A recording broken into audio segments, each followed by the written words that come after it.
청와대발 첩보가 큰 화제입니다. 참모들 중 누가 어디에 출마할지 관심이 쏠리는 가운데 정치권에선 대전 충남과 광주 전남 단체장 선거에 강훈식 비서실장과 김용범 정책실장이 각각 출마하지 않겠냐는 예상이 나오고 있습니다. 하지만 그제 더불어민주당 광주 전남 의원들과 현역 단체장들이 참석한 청와대 오찬 간담회 자리에서 우상호 정무수석이 이 같은 관측에 분명히 선을 그은 것으로 KBS 취재 결과 확인됐습니다. 복수의 참석자에 따르면 우 수석은 의원들에게 이번 시도 통합은 지방선거용이 아니다라며 강훈식, 김용범 두 실장은 이번 지방선거에 출마하지 않을 것이라고 말한 것으로 파악됐습니다. 또 나는 강원도 지사에 출마할 것이라고 이번 지방선거 출마 의사를 분명히 밝힌 것으로 전해졌습니다. 간담회에 참석한 민주당 A 의원은 시도 통합을 한 뒤 청와대에 현재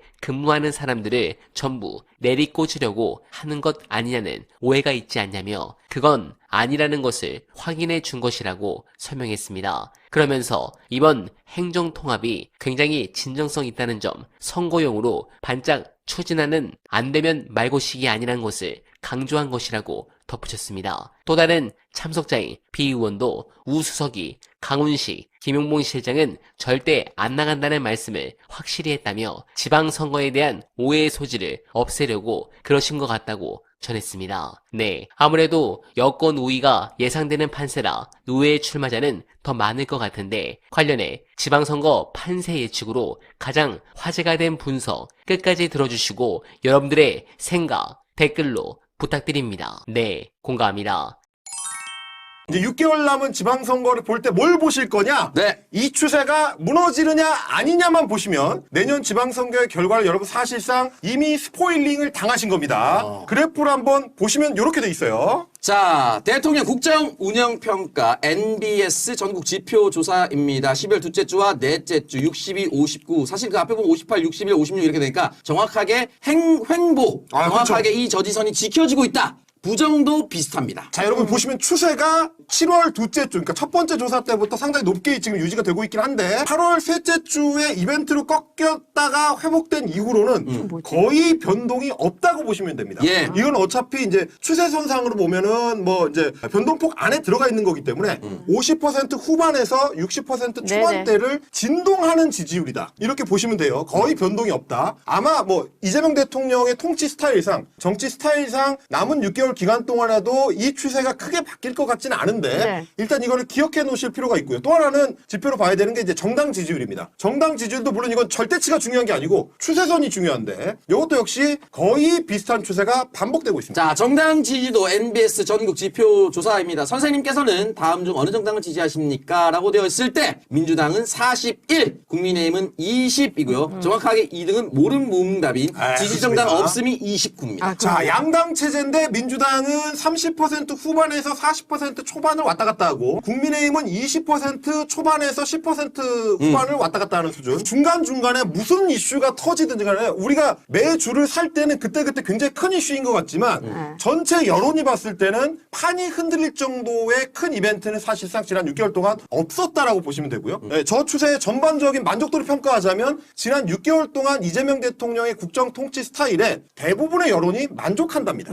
왜냐면 바뀌지 않잖아요. 수치가 중요한 게 아니라 추세가 중요하다는 말씀 드리는 거고 제가 그래가지고 이제 궁금해서 6개월쯤 남았을 때를 중간 진단하려면 한번 점검을 해봐야 되니까 수치를 한번 쭉 봤습니다. 근데 이제 전제가 뭐냐면 한국에 이제 세 개의 큰 선거가 있잖아요. 대통령 선거, 총선거, 그다음에 지방선거가 있는데 이 세 개의 큰 선거 중에서 현직 대통령의 지지율과 가장 연동이 강하게 되는 선거가 뭐냐라고 하면 지방선거입니다. 그렇습니다. 무조건 대통령에 따라갑니다. 그렇죠. 지방선거는 사실상 대통령 지지율로 치르는 선거입니다. 한국 선거에서는 그 특징이 거의 절대적인데 그래서 이제 굳이 비교를 하자면 지방선거가 대통령 지지율이 가장 영향이 크고 그 다음이 총선이고요.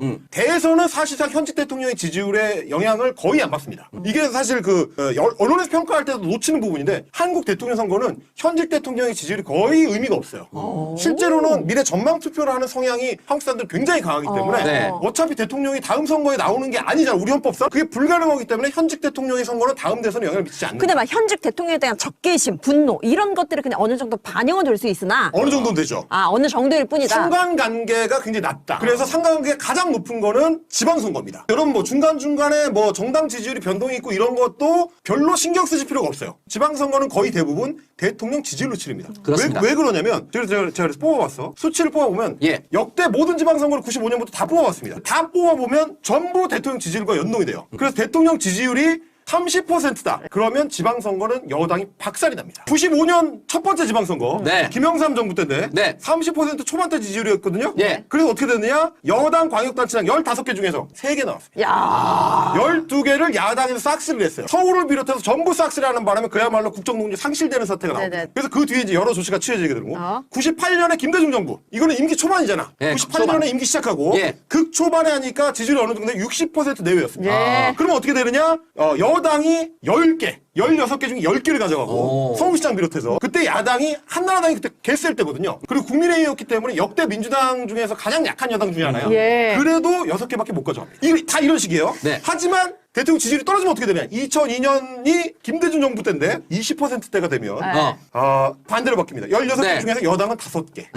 그 당시 한나라당이 11개. 거의 그대로 움직이는 거의 그대로 움직이는 흐름으로 간다. 그래서 여기서는 대통령 지지율이 지방선거에 절대 영향을 미친다는 것만 기억하시면 네. 신경 쓸 만한 요소들이 여러분 신경 쓸 만한 요소들이 거의 좀 줄어들고요. 그래서 제가 이제 내년 지방선거를 낙관하는 이유가 뭐냐면 지난번에도 한번 정리해드렸지만 이재명 대통령의 정치 스타일이 리스크를 빠르게 관리하는 스타일. 그러니까 이제 큰 욕심을 내가지고 장타를 치려고 하는 스타일의 타자가 아니고 웬만하면 삼진을 안 당하는 스타일이에요. 다만 지선이 끝나면 정부와 민주당은 무조건 앞만 보고 개혁 드라이브를 걸어야 합니다. 정치에서 가장 무서운 적은 야당이 아닙니다. 바로 시간입니다. 올해가 아니면 기회는 없고 지금부터 국가 대개조를 시작해야 합니다. 딱 지금입니다. 집권 2년차 국정 장악력은 최고조에 달해 있고 국민들의 기대감도 아직 살아있고 선거의 부담은 잠시 덜한 이 시기, 지금이 바로 묵혀왔던 사법개혁, 개헌,